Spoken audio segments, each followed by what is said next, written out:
Hello everyone. Welcome back to Digital Learning Department of Collegiate Education. I am Nandini, working as Assistant Professor of Commerce. Dear students, in this video, I would like to explain a concept regarding modern capital budgeting techniques, that is the net present value method. ಈ ಒಂದು ವಿಡಿಯೋದಲ್ಲಿ ನಾನು modern capital budgeting ಟೆಕ್ನಿಕಲ್ಲಿ first ಬರುವಂತಹ net present value ಅಂತ ಅಂದರೆ ಏನು, net present value ಮೆಥಡಲ್ಲಿ ಹೇಗೆ ಪ್ರಾಬ್ಲಮನ್ನು ನಾವು ಸಾಲ್ವ್ ಮಾಡೋದು ಅನ್ನೋದನ್ನು ಎಕ್ಸ್ಪ್ಲೈನ್ ಮಾಡ್ತಿದ್ದೀನಿ. Okay, first let us discuss what is net present value. Net present value is the difference between the total present values of cash inflows of the different years and present values of cash outflows. In simple words, NPV is the difference between present values of cash inflows and the present values of cash outflows. Last video dalli nanu payback period anta andre enu, discounted payback period anta andre enu, ಹಾಗೆಯೇ accounting or average rate of return, ಈ ಮೂರು ಮೆಥಡಲ್ಲಿ ಹೇಗೆ ನಾವು capital budgeting ಟೆಕ್ನಿಕಲ್ಲಿ ಪ್ರಾಬ್ಲಮ್ನ solve ಮಾಡೋದು ಅಂತ ಎಕ್ಸ್ಪ್ಲೈನ್ ಮಾಡಿದ್ದೆ. ಆ ಮೂರು ಮೆಥಡನ್ನು ನಾವು ಟ್ರೆಡಿಷನಲ್ ಮೆಥಡ್ ಅಂತ ಕನ್ಸಿಡರ್ ಮಾಡ್ತೀವಿ. But net present value method ಏನಿದೆ ಅಲ್ವಾ, ಇದು ಕ್ಯಾಪಿಟಲ್ ಬಜೆಟಿಂಗ್ ಟೆಕ್ನಿಕಲ್ಲಿ ಇರುವಂತಹ ಒಂದು ಮಾಡರ್ನ್ ಮೆಥಡ್. ಯಾಕೆ ಇದನ್ನು ನಾವು ಮಾಡರ್ನ್ ಮೆಥಡ್ ಅಂತ ಹೇಳ್ತೀವಿ ಅಂತ ಅಂದರೆ, ನಾವು ಲಾಸ್ಟ್ ವಿಡಿಯೋದಲ್ಲಿ ಡಿಸ್ಕಸ್ ಮಾಡಿರೋ ಮೆಥಡಲ್ಲಿ ನಾವು ಟೈಮ್ ವ್ಯಾಲ್ಯೂ ಫ್ಯಾಕ್ಟರನ್ನು ಕನ್ಸಿಡರ್ ಮಾಡಲ್ಲ, ಹಾಗೆಯೇ ರಿಸ್ಕ್ ಫ್ಯಾಕ್ಟರನ್ನು ಕನ್ಸಿಡರ್ ಮಾಡ್ತಾ ಇರಲಿಲ್ಲ.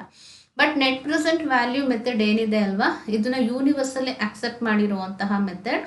Because in this method we are considering time value of money and as well as the discount factor. ಎಷ್ಟು ರಿಸ್ಕ್ ಇರುತ್ತೆ ಒಂದು ಇನ್ವೆಸ್ಟ್ಮೆಂಟ್ ಮಾಡಬೇಕಾದ್ರೆ, ಹಾಗೆಯೇ ಮನಿಗೆ ಎಷ್ಟು ಇಂಪಾರ್ಟೆನ್ಸ್ ಇರುತ್ತೆ, ಪ್ರತಿಯೊಂದನ್ನು ಕೂಡ ನಾವಿಲ್ಲಿ ಕನ್ಸಿಡರೇಷನಿಗೆ ತೊಗೊಂಡಿರ್ತೀವಿ. ಹಾಗಾಗಿ ಟೈಮ್ ವ್ಯಾಲ್ಯೂ ಆಫ್ ಮನಿ ಮತ್ತು ಡಿಸ್ಕೌಂಟ್ ಫ್ಯಾಕ್ಟರ್ ಎರಡನ್ನೂ ಕನ್ಸಿಡರ್ ಮಾಡೋದ್ರಿಂದ NPV ಮೆಥಡನ್ನು ನಾವು ಕಂಪೇರ್ ಟು ಅದರ್ ಮೆಥಡ್ಸ್, ಬೇರೆ ಎಲ್ಲ ಮೆಥಡಿಗೂ ಕಂಪೇರ್ ಮಾಡಿದ್ರೆ ಇದನ್ನು ನಾವು ಯೂನಿವರ್ಸಲಿ ಅಕ್ಸೆಪ್ಟ್ ಮಾಡಿರುವಂತಹ ಮೆಥಡ್. ಓಕೆ, ಇಲ್ಲಿ ನೆಟ್ ಪ್ರೆಸೆಂಟ್ ವ್ಯಾಲ್ಯೂ ಅಂತ ಅಂದರೆ ಏನು ಅಂತ ಅಂದರೆ, it is the difference between present values of cash inflows and the present values of cash outflows. Okay, symbolically how we can represent NPV means equals total present values of cash inflows minus total present values of cash outflows. ಈ ಫಾರ್ಮುಲಾನ base ಆಗಿಟ್ಕೊಂಡೇ ನಾವಿಲ್ಲಿ NPVನ calculation ಮಾಡಬೇಕಾಗುತ್ತೆ. ಓಕೆ, ನಾನು last ವಿಡಿಯೋಗಳಲ್ಲೂ ಹೇಳಿದ್ದೆ, ಪ್ರತಿಯೊಂದರಲ್ಲೂ ಕೂಡ ನಮಗೆ ಪ್ರಾಬ್ಲಮ್ನ ಸಾಲ್ವ್ ಮಾಡಬೇಕಾದ್ರೆ ಕ್ಯಾಶ್ ಇನ್ಫ್ಲೋಸ್ ಹೇಗಿರುತ್ತೆ ಮತ್ತು ಅದನ್ನು ನಾವು ಹೇಗೆ ನಮಗೆ ಬೇಕಾಗಿರೋ ರೀತಿಯಲ್ಲಿ ಹೇಗೆ ರೆಡಿ ಮಾಡ್ಕೋಬೇಕು ಅಂತ.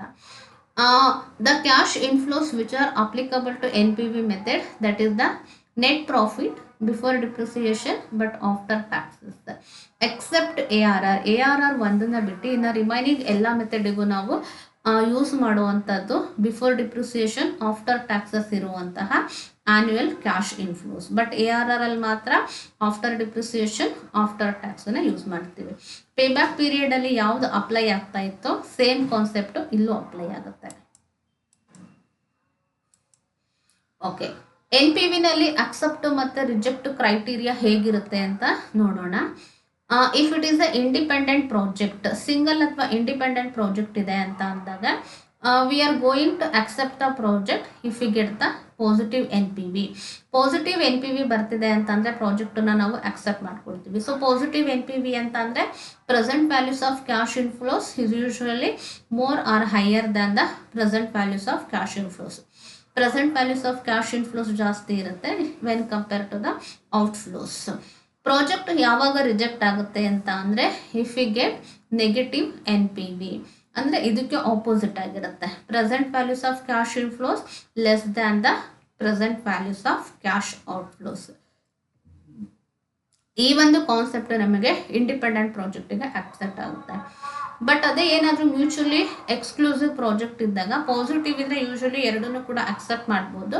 ಯಾವುದಾದ್ರೂ ಒಂದನ್ನು ಅಕ್ಸೆಪ್ಟ್ ಮಾಡಬೇಕು ಅಂತ ಅಂದಾಗ ಹೈಯರ್ NPV ಯಾವುದಿರುತ್ತೋ ಅದನ್ನು ನಾವು ಅಕ್ಸೆಪ್ಟ್ ಮಾಡ್ಕೊಳ್ತೀವಿ, ಲೋಯರ್ NPV ಯಾವುದಿರುತ್ತೋ ಅದನ್ನು ನಾವು ಯೂಶುವಲಿ ರಿಜೆಕ್ಟ್ ಮಾಡ್ತೀವಿ. ಓಕೆ, ಈಗ ಒಂದು ಪ್ರಾಬ್ಲಮನ್ನು ನೋಡೋಣ ಹೇಗೆ NPV ಮೆಥಡಲ್ಲಿ ಸಾಲ್ವ್ ಮಾಡೋದು ಅಂತ. Calculate the net present value of the machine for 10% cost of capital from the details given below.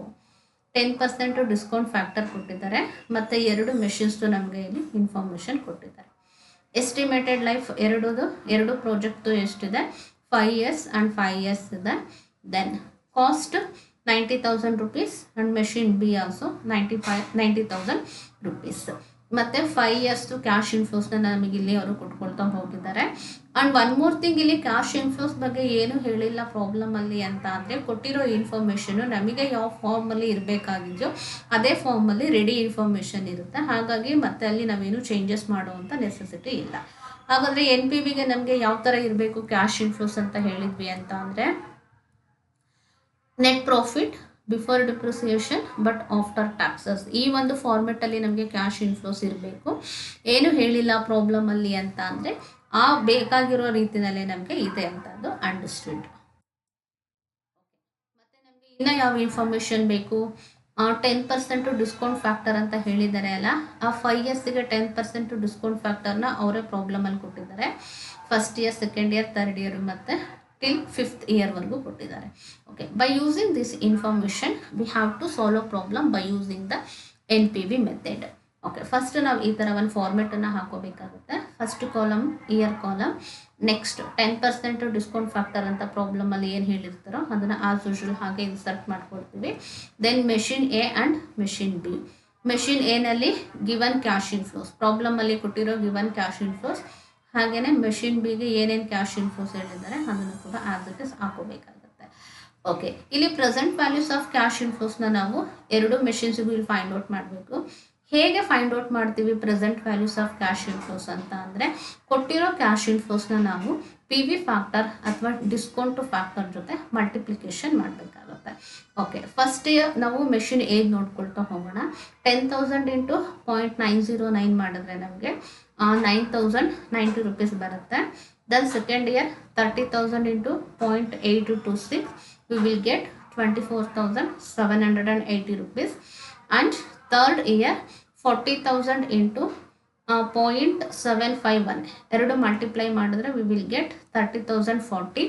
ಹಾಗೆಯೇ ಫೋರ್ತ್ ಇಯರಲ್ಲಿ 25,000 ಇಂಟು 0.683 ಮಲ್ಟಿಪ್ಲೈ ಮಾಡಿದ್ರೆ we will get 17,075 rupees. Fifth ಇಯರಲ್ಲಿ 20,000 ಇಂಟು 0.621 ಎರಡು ಮಲ್ಟಿಪ್ಲೈ ಮಾಡಿದ್ರೆ ನಮಗೆ 12,420 rupees. ಅಂದರೆ ಕ್ಯಾಶ್ ಇನ್ಫ್ಲೋಸು ಮತ್ತು ಡಿಸ್ಕೌಂಟ್ ಫ್ಯಾಕ್ಟರ್ ಎರಡನ್ನೂ ಕೂಡ ಮಲ್ಟಿಪ್ಲೈ ಮಾಡಿದ್ರೆ ನಮಗೆ present values of cash inflows ಬರುತ್ತೆ. ಹೇಗೆ ಮೆಷಿನ್ ಎಗೆ ಮಾಡ್ಕೊಂಡ್ವೋ ಅದೇ ಥರ ಮೆಷಿನ್ ಬಿಗೂ ಕೂಡ ಮಾಡ್ಕೋಬೇಕಾಗುತ್ತೆ. ಕ್ಯಾಶ್ ಇನ್ಫ್ಲೋಸ್ ಮತ್ತು PV ಫ್ಯಾಕ್ಟರ್ ಎರಡನ್ನೂ ಮಲ್ಟಿಪ್ಲಿಕೇಶನ್ ಮಾಡಿದ್ರೆ all the 5 years we will get the present values of cash inflows. Okay, all the 5 years ಎರಡು ಪ್ರಾಜೆಕ್ಟು ಮಾಡ್ಕೊಂಡಾದ್ಮೇಲೆ we have to make total ಮಾಡ್ಕೋಬೇಕಾಗುತ್ತೆ. ಟೋಟಲ್ ಮಾಡಿದ್ರೆ ನಮಗೆ 93,405 ಬರುತ್ತೆ ಮೆಷಿನ್ ಎದು. ಹಾಗೆಯೇ ಮೆಷಿನ್ ಬಿದು present values of cash inflows 88,285 ಬರುತ್ತೆ. ಓಕೆ, ನಾವು ಆಲ್ರೆಡಿ ಸಿಂಬಾಲಿಕಲಿ ಅದನ್ನು ಹೇಗೆ ರೆಪ್ರೆಸೆಂಟ್ ಮಾಡೋದು ಅಂತ ನಾನು ಲಾಸ್ಟ್ ಸ್ಲೈಡಲ್ಲಿ ಹೇಳಿದ್ದೀನಿ. ಟೋಟಲ್ ಪ್ರೆಸೆಂಟ್ ಆಫ್ ಕ್ಯಾಶ್ ಇನ್ಫ್ಲೋಸಲ್ಲಿ ಪ್ರೆಸೆಂಟ್ ವ್ಯಾಲ್ಯೂಸ್ ಆಫ್ ಕ್ಯಾಶ್ ಔಟ್ಫ್ಲೋಸ್ನ ನಾವು ಡಿಡಕ್ಟ್ ಮಾಡಬೇಕಾಗುತ್ತೆ. Cash outflow is nothing but investment or cost of the project.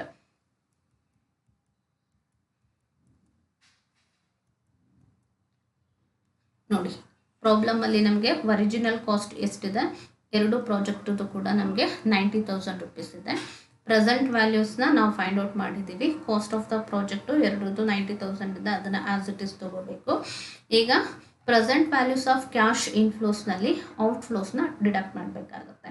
Machine A 93,405 90,000 deduct ಮಾಡಿದ್ರೆ ನಮಗೆ ಪಾಸಿಟಿವ್ ಬರುತ್ತೆ, ದಟ್ ಈಸ್ 3,405.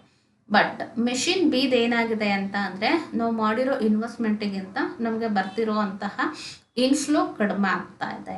ಅಂದರೆ ಔಟ್ಫ್ಲೋ ಜಾಸ್ತಿ ಇದೆ, ಇನ್ಫ್ಲೋ ಟೋಟಲೇ ಕಡಿಮೆ ಇದೆ.